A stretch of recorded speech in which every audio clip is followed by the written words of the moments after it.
storm that moved through Texas left more than 4 million people without power and no way of heating their homes. It's a good reminder for all of us this can happen absolutely anywhere. So how does one best prepare? Here with more is Rusty Wise from Mr. Sparky. And Rusty, thank you for being on the show. This is timely. How you doing today, sir? Great. Thanks for having me. All right, cool. Okay, the winter storm is a stark reminder for everyone that we take things for granted, and that's our warmth, okay? So you said now is a great time for people to ask themselves, how long can they be without power? Yeah, Texas was a great example. You know, if you were without power for a full week in single digit temperatures, how do you heat with? Do you have gas logs? Do you have space heaters? Do you have a heat pump? You know, you have to really sit down and think, how can I survive? What's my medical needs? That sort of thing. Well, let's talk about generators because they are like insurance policies. So why should someone be considering buying a generator? Well, generator backup system is about the only true safe, sure way of having backup power. Solar, of course, solar is backup, but it requires batteries and they don't last forever. So a generator is about the only true backup we have, except for the grid, gasoline, portable standbys, natural gas generators. Well, let's talk about the two types of generators that you want to tell us about. The very first one you already mentioned, you just said a standby generator. What is that? Standby units, they're about the size of a heat and air unit that goes outside. They run off natural gas or propane. They can run selected circuits in the home or they can run the whole home. And so if you have heat that requires 15 to 20,000 watts of power, you'll need a standby unit for that. Well, tell us about the other kind, and that is a portable one.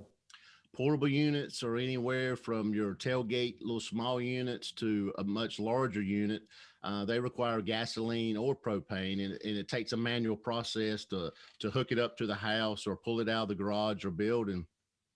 And it's a more manual process. So you need to think about in the middle of an ice storm or winter or even a summer storm, do you want to have that process of installing a portable generator or pulling it out of the building? With the different size homes that we all have, how does someone know what size generator is right for them? Well, we can come out and size it, but you need to go back to your needs. Do you need just a little bit of power to power a space heater? Do you need the whole house powered? If you have a heat pump, you'll probably need a standby units and power the whole house because a heat pump can only pull so much heat out of the air. If it gets much below freezing, a heat pump would just not work without the strip heat. So you'll need a auxiliary power such as a standby. I guess another thing to note here is that when I buy a generator, I need to pay attention to it. I just can't set it and forget it and just have it on standby. No, these generators require maintenance, just like your automobile. Portable generators have gasoline and some have batteries. And the standby units, of course, have batteries and they run off natural gas or propane, but you need to have them checked, you know, annually or semi-annually, check the battery, make sure they're running just like your automobile. Well, Rusty, Mr. Sparky, you guys install and service generators, correct? Yes, we've been installing and servicing generators for over 30 years now. We've been in the business that long. We've seen a lot of installations and we do a lot of installations. And right now there's kind of a shortage of generators. We have some in stock, but if I order a particular model, it could be 6 months to 6 weeks in getting that unit.